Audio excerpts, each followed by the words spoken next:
دریو کلونو کې جوړه شوې د ټایټانیک کښتۍ ولې په 2 ساعتونو کې غرقه شوه؟ د 1912 کال د اپریل 10 دا هغه ورځ وه چې د نړۍ تر ټولو لوی او قیمتي کښتۍ لومړنی سفر و. دا ورځ د اټلانټیک سمندر خورا آرام و. د سمندري طوفان هیڅ یره نه وه. په کښتۍ کې 1500 مسافر ځای پر ځای شول. دا چې د دې لوی او قیمتي کښتۍ لومړنی سفر و، د همدې لپاره په سلګونو زره خلک یوازې د دې کښتۍ لیدو او مسافرو ته د الوداع ویلو لپاره راغلي وو. نه مسافرو ته او نه د کښتۍ خدماتي کارکوونکو ته او نه هم په سلګونو زره خلکو ته دا معلومه وه چې د کښتۍ په جوړولو کې 6 داسې غلطیانې شوې چې یا د کښتۍ او مسافر به له خورا دردونکو پیښو سره مخ کړي. هغه د ورته ټولو عصري لوی او قیمتي کښتۍ د ډوبېدو 6 لوی غلطیانې وګورئ. اخر دا 6 کومې غلطیانې وې چې د 40 کاله تجربه لرونکي کاپټن ایډوارډ سمین ته هم په نظر ورنغلې. پر ټایټانیک کښتۍ 1900 کال کې د جوړولو کار پیل شو چې د 3 کالونو په موده کې د 2000 کارکوونکو پر مټ تکمیل شوه. راځو د ټایټانیک کښتۍ د ډوبېدو 6 غلطیانې وړاندې کوو.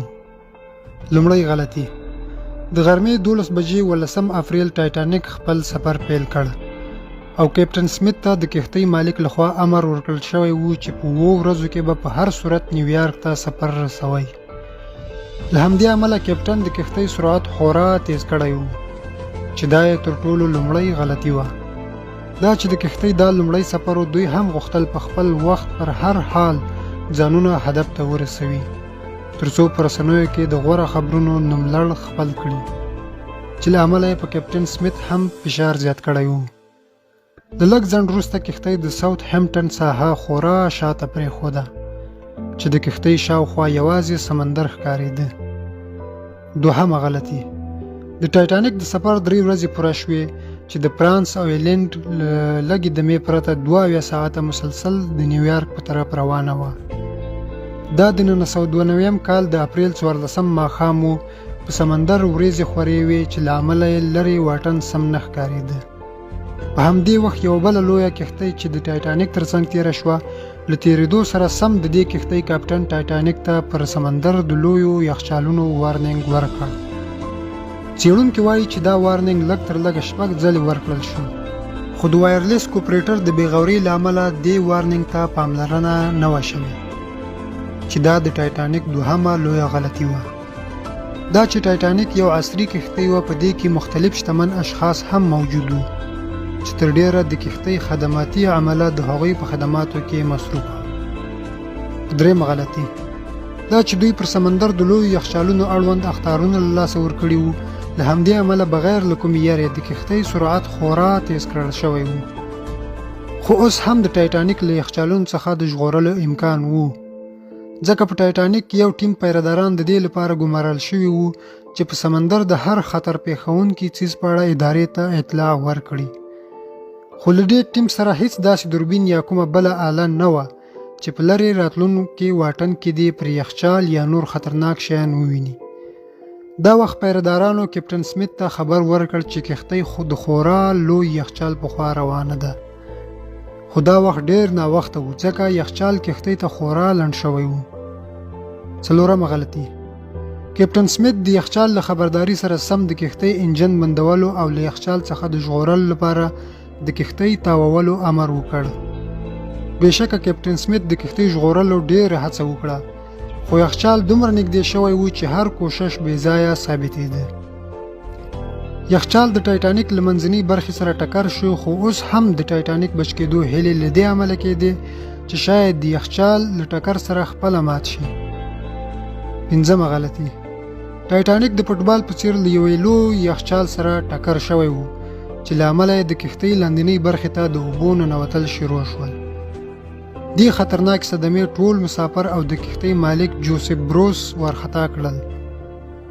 ټایټانیک داسې ډیزاین شوی و چې که 3 برخې له اوبو ډکې هم شي، بیا هم د کښتۍ ژغورل ممکن وي. خو له بده مرغه چې اوبو د کښتۍ 4م چت ته هم ورسېدې چې کښتۍ کرار کرار په سمندر کې ډوبېدله. اوس یوازې د مسافرو د ژغورلو هڅې روانې وې.